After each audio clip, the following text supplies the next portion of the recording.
हमारे जम्मू कश्मीर के युवाओं में प्रतिभा की कोई भी कमी नहीं है, चाहे वो स्पोर्ट्स हो, चाहे वो और कोई एक्टिविटीज़ हो, डांस हो, एक्टिंग हो, हर किसी में वो आगे हैं। और आपको मैं बताऊं, हाल ही में जो 9 और 10 नवंबर को नेपाल के काठमांडू में डांस कंपटीशन हुआ था, जो कि first mount Everest dance sports championship थी 2021।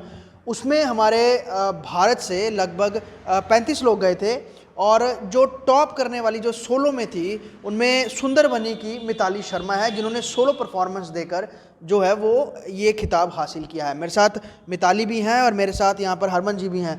मैं दोनों का स्वागत करता हूँ, लेकिन सबसे पहले मैं मिताली से बात करता हूँ, क्योंकि सुंदरबनी जैसे छोटे से टाउन के बाद वो सीधा मतलब नेपाल में जाकर, भारत के बाहर जाकर वो उन्होंने ये अचीवमेंट हासिल की है। कैसा पूरा सफ़र रहा था और कितना टफ रहता है जब बाहर इंटरनेशनली कंपटीशंस में आप जाकर जो है वो पार्टिसिपेट करते हैं। मिताली, सबसे पहले मैं आपका स्वागत करना चाहूँगा। सुंदरबनी और उसके बाद और अलग अलग जगह भारत में आपने जो है वो परफॉर्म किया, उसके बाद वहाँ के लिए सिलेक्ट हुए। कैसा पूरा ये आपका पूरा समय रहा, ये पूरे चैम्पियनशिप, ये अपना चैम्पियनशिप ही कह सकते हैं, dance championship? Thank you first of all कि आप लोग यहाँ पे आए और आप इस अचीवमेंट को और एक नेक्स्ट लेवल पे सबको दिखा रहे हैं। सबसे पहले तो मैं थैंक यू करना चाहूँगी मेरे स्कूल का, हर्ष निकेतन हायर सेकेंडरी स्कूल, जिनने स्टार्टिंग से ही हमारे अंदर एक बूस्ट रखा डांस को लेके, और ये रखा कि हाँ, सिर्फ पढ़ाई ही सब कुछ नहीं है, अगर आप में कुछ टैलेंट है तो आप उसके थ्रू भी आगे जा सकते हैं। फिर उसके बाद जब मैं 12th में थी, इट वाज 2019, तब मैम ने हमारे वहाँ पे डिस्ट्रिक्ट कंपटीशन करवाया था जिसमें मैं सिलेक्ट हुई थी। फिर अभिनव थिएटर में मैम ने हमारा स्टेट करवाया था, उसमें फिर मैं वेस्ट बंगाल के लिए, जहाँ पे हमारा नेशनल हुआ था, मैं वहाँ सिलेक्ट हुई थी। और फिर उसके लिए हम काठमांडू के लिए सिलेक्ट हुए थे उसके बाद, पर कोविड के चलते ये डिले हो गया और अब ये हुआ है कल परसों 9 और 10 को हुआ, जिसमें मैं इस चैम्पियनशिप जो कि इंटरनेशनली थी, श्रीलंका, भूटान, इंडिया और नेपाल के बीच में, जिसमें मैं गोल्ड मेडल लेकर आई हूँ। अलग इसमें क्या है जो हम दूसरा डांस शोज देखते हैं उसके सर, टीवी रियलिटी शोज़ में ये होता है कि आप अपनी कंट्री के पार्टिसिपेंट से compete कर रहे हो, पर जब हम ऐसे अपने इंडिया को कहीं पे जाके रिप्रेजेंट कर रहे हैं and you are posing with our national flag, so वो एक अलग ही फीलिंग होती है, एक स्पोर्ट्समैन की फीलिंग आती है। बट एक बात और है इस चैम्पियनशिप की, क्योंकि ये बहुत अच्छा प्लेटफॉर्म प्रोवाइड करती है ये, क्योंकि जैसे मुंबई, जिसको हम सिटी ऑफ ड्रीम्स कहते हैं, वहाँ पे जाने के लिए इंसान को बहुत कुछ सेक्रीफाइस करना पड़ता है, पर इसके लिए मैं सुंदरबनी से हूँ, जैसे आपने कहा, एक बहुत छोटा टाउन जहाँ पे शायद कोई डांस क्लास भी नहीं है, पर मैम ने इतने अच्छे से सब कुछ मैनेज करके रखा हुआ है कि हम यहाँ से गए हैं ना, तो मतलब ये बेस्ट प्लेटफॉर्म है कि सिर्फ वो नहीं, मतलब आपको अपने शौक पूरे करने के लिए सब कुछ मानना नहीं पड़ेगा, आप अपने शौक पूरे कर सकते हो और कम कॉस्ट में, मतलब पढ़ाई भी कंटिन्यू कर सकते हो, सब कुछ कर सकते हो, आपको अपना शहर नहीं छोड़ना है, अपना टाउन नहीं छोड़ना है। और मैं इसलिए भी इसके थ्रू इसलिए आगे बढ़ना चाहती हूँ क्योंकि जम्मू अभी इतना डेवलप नहीं है इन सब स्किल्स में, सो जम्मू का कहीं पे नाम आए, सो दैट मैटर्स। लेकिन कई सारे हमने देखे हाल ही में, आर्शिया वो उन्होंने भी अच्छा परफॉर्म किया, और वो तो बहुत सारे बच्चे जो हैं direct TV reality show, dance TV reality show में जाते हैं और वहाँ से फेम भी कमाते हैं। लेकिन इस पूरे जो आपका ये पूरा सिस्टम आप लोगों ने यहाँ पर है रखा हुआ है, जहाँ पर कंपटिशन्स होते हैं, तो लगता है इसमें भी लाइक बच्चे जो हैं, क्योंकि वो टीवी का फेम है, यहाँ पर डायरेक्ट टीवी में ये चीज़ें आपको आने का मौका नहीं मिलता, आप एक जगह जाके कम्पीट करते हो, तो थोड़ा अलग रहता है ये। यस सर, क्योंकि वहाँ पे टीवी में आपकी पब्लिसिटी ज़्यादा हो जाती है, इसकी कोई मीडिया कवरेज, मतलब वीडियोस वगैरह सब बनाते हैं, पर मीडिया जैसे अभी आप हमारी हेल्प कर रहे हो, so if you are helping us, तो हम भी पब्लिसिटी गेन कर लेंगे। तो कोई आपको गवर्नमेंट की तरफ से कुछ आपको इसमें हेल्प मिली जब आप ये कंपटीशन के लिए जा रहे थे? जी सर, नेशनल में तो मैम ने काफ़ी हेल्प की थी, बट ये इंटरनेशनल था तो मैम पे ज़्यादा लोड नहीं डालना चाहते थे, इसलिए डीसी आर.के. श्रवण के मैंने सिर्फ विजिट करा, उनको अपना मेडल दिखाया, तो उन्हें विद इन सेकेंड्स मुझे स्पॉन्सरशिप दे दी। फैमिली का कैसा सपोर्ट रहता है, क्योंकि सुंदरबनी है, वहाँ पर पेरेंट्स ज़्यादा बच्चों को कहते हैं कि आप फोकस करिए पढ़ाई में, या फिर बच्चे बहुत ज़्यादा होता है कि जम्मू में आते हैं, जम्मू में आके कोचिंग्स करते हैं, यहाँ पे कॉलेजेस में पढ़ते हैं, तो वहाँ पेरेंट्स का कैसा सपोर्ट रहा आपको? सर, पहली बात तो स्कूल भी एक किस्म से पेरेंट की तरह ही था, मम्मा ने कभी भी किसी चीज़ के लिए रोका, मेरे पापा नहीं है, तो मेरे जब हमने नेपाल का बॉर्डर क्रॉस किया था तो वहाँ पे एसएसपी की पोस्ट थी, उस वक्त मुझे पापा की बहुत ज़्यादा कमी फील हुई कि अगर वो होते तो शायद अभी के टाइम पे सबसे ज़्यादा सपोर्ट वही करते। आज से 10 साल पहले मैं उनको खो चुकी हूँ, बट उन्होंने ही जो सबसे पहले आज डाला था ना डांस का, सबसे पहले तब मैं छोटी थी, एलकेजी यूकेजी में, और पापा जब भी घर आते थे, मिताली चल शुरू जा डांस कर ले, बस सबसे पहले वही।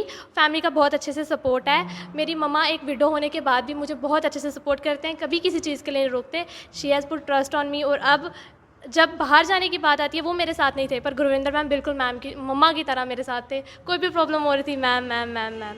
सो वो काफ़ी। डांस बचपन से ही शुरू कर दिया था, कौन सी एज?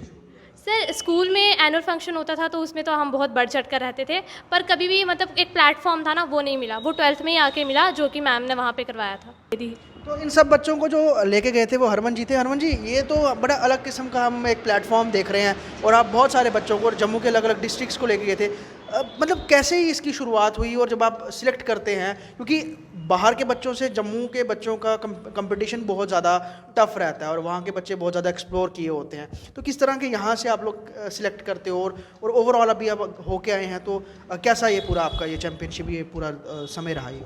हाँ, सबसे पहले तो मेरा नाम गुरविंदर कौर है और मैं हरमन डांस इंस्टीट्यूट की ऑनर हूँ, और जे.एंड.के डांस स्पोर्ट्स काउंसिल की मैं स्टेट सेक्रेटरी हूँ। डांस स्पोर्ट्स काउंसिल हमारा ये एक नेशनल बॉडी है, जिसमें ऑलमोस्ट हम लोगों ने सारी स्टेट्स कवर की हुई हैं। इसमें जे.एंड.के मेरे पास है डांस स्पोर्ट्स में, ये मेरे 4 साल से चला रही हूँ यहाँ पे। तो इस टाइम हमारे पास 200 से 300 से ज़्यादा बच्चे जो है नेशनल लगा चुके हैं अलग अलग डिस्ट्रिक्ट से। मैंने डांस स्पोर्ट्स में 12 डिस्ट्रिक्ट जो अपनी कवर की हुई है जे.एंड.के की। तो लास्ट टू ईयर से हम ग्राउंड वर्क कर रहे हैं काफ़ी ज़्यादा। तो सुंदरबनी में हमारी फेसबुक पेजेस हैं अलग अलग डिस्ट्रिक्ट के नाम से, dance sports council Rajouri, dance sports council of Reasi, Udhampur, Samba, Kathua, इस तरह से। पेज पर ही रजौरी का एक लड़का था राजन शर्मा, उन्होंने मुझे कांटेक्ट किया कि मैम ये आपने जो पेज बनाया हुआ, तो हमारे यहाँ पे कोई डांस क्लास नहीं है, तो हम लोग यहाँ पे टैलेंट बहुत है, आप एक बार हमारे यहाँ विजिट करें। तो फिर मैं हर्ष निकेतन, जहाँ पे ये बच्ची मुझे मिली थी, तो फिर मैं हर्ष निकेतन स्कूल में, इन्होंने मुझे वहाँ पे इनवाइट किया। मैंने डिस्ट्रिक्ट वहीं पे रखी थी, वहाँ से जितने भी सुंदरबनी के बच्चे थे, नौशारा के थे, जो नियर बाय थे, वो बच्चे वहाँ पे आए थे। तो वहाँ पे ये बच्ची थी, एक अनिकेत शर्मा था, और राजन, बहुत अच्छे, मतलब मुझे टैलेंटेड लगे। मुझे लगा बिना डांस क्लास के ये लोग कितना अच्छा कर रहे हैं, तो इनको अगर ट्रेनिंग नहीं है ली, बिना ट्रेनिंग के, सर आप इस लड़की का डांस देखोगे ना, विदाउट ट्रेनिंग, इसलिए इतना अच्छा परफॉर्म करती थी। इसके साथ जो लड़का था वो भी इतना अच्छा परफॉर्म करता था। फिर मैंने, और जब मैंने इनका ऑडिशन लिया, तो वहाँ से ऑलमोस्ट 15-16 करीब के बच्चे जो हमने सेलेक्ट किए थे। ऑडिशन में उस टाइम मुझे 150 से ज़्यादा बच्चा आया था, बट जो बेस्ट थे मुझे उस टाइम स्टेट के लिए निकालना था इनको, तो 15-20 बच्चे मैंने स्टेट के लिए लाए थे। उसी तरह से मेरा उधमपुर में भी रहा था, रियासी में भी रहा था, कठुआ, सांबा, हर जगह मेरा रहता है। फिर वहाँ से जब हम स्टेट करवाई हम लोगों ने, स्टेट में फिर ये 7 के 8 बच्चे जो वेस्ट बंगाल के लिए सिलेक्ट हुए थे, उसमें से मिताली एक थी। तो वहाँ पे हम गए, वहाँ से फिर इनको नेशनल हुआ। हमारे डांस स्पोर्ट्स का रूल ये है कि जो बच्चे फर्स्ट सेकंड थर्ड आते हैं ना, उनको इंटरनेशनल के लिए प्लेटफॉर्म मिलता है। तो फिर ये बच्चे वहाँ पे कोविड के चलते हमारे इंटरनेशनल डिले हो गया था, तो अभी हमने रिसेंटली करवाया।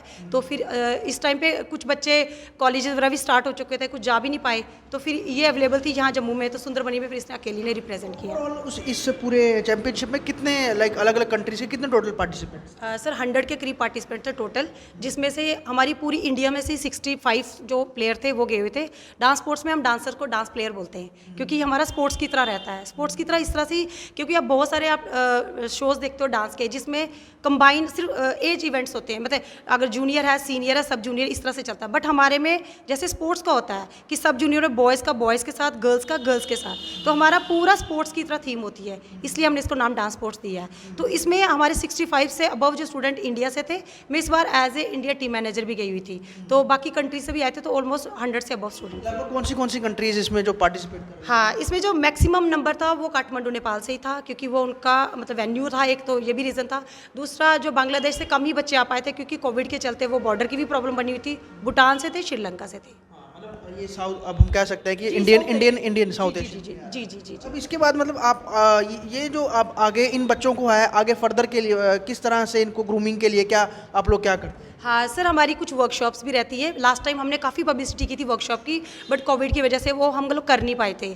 तो हमारी वर्कशॉप्स रहती है, जैसे हर डिस्ट्रिक्ट में हमारे डिस्ट्रिक्ट कोऑर्डिनेटर बने हुए हैं, तो वो हम वहाँ पे उनको बोलते हैं कि आप वर्कशॉप अपना अरेंज करवाओ। उस वर्कशॉप में हम बच्चे को पहले हम ट्रेंड करते हैं, देन हम ट्रायल लेते हैं, फिर उसमें से बच्चे आगे लेके जाते हैं। अभी जैसे इसका नेशनल भी हो गया, इंटरनेशनल भी हो गया, अब ये एलिजिबल है चैंपियन ट्रॉफी के लिए। जो हमारी चैंपियन ट्रॉफी होती है वो टोटली फ्री ऑफ कॉस्ट होती है, और उसमें कैश प्राइज होता है। तो ये अब नेक्स्ट इसका जो रहेगा वो चैंपियन ट्रॉफी के लिए एलिजिबल है। वो भी इंटरनेशनल लेवल? उसके सर वेन्यू चेंज होते हैं। लास्ट ईयर हमने नोएडा में करवाई थी, इस बार हम मुंबई करवा रहे हैं। मतलब रहता है इंडिया में ही? जी जी, इंडिया में रहता है वो। मैं एक चीज़ आपको करेक्ट कर दूं, मेरे साथ गुरविंदर जी हैं, हरमन इंस्टीट्यूट इनका जो डांस इंस्टीट्यूट है वो उस नाम से, हरमन के नाम से। मेरे को एक चीज़ बताइए, अब क्योंकि टीवी रियलिटी शोज़ भी हैं, आप ये अचीवमेंट हासिल करके आए हैं, तो उसमें भी कुछ जाने की आगे कुछ है इच्छा आपकी कि किसी उसमें ऑडिशन दें आप, क्योंकि सोनी जी किसी भी चैनल में वो वहाँ जाने का कुछ आप सोच रहे हो आगे? सर जब मैंने नेशनल किया था उसके बाद ही मुझे टीवी रियलिटी शोज़ 3 में मैं सिलेक्ट हो चुकी थी, पर यही कि पढ़ाई के चलते क्योंकि मैं एक नीट एस्पायरेंट हूँ तो मैं उसकी स्टडी में लगी और मैंने ये सब कुछ 1 साल के बाद फिर से कंटिन्यू किया है। सो अगर अभी सब सही रहता है तो आई विल ट्राई। चलिए, एक्स्ट्रा करिकुलम एक्टिविटीज़ जब रहती हैं तो चीज़ें बहुत सारी मैनेज करनी पड़ती हैं।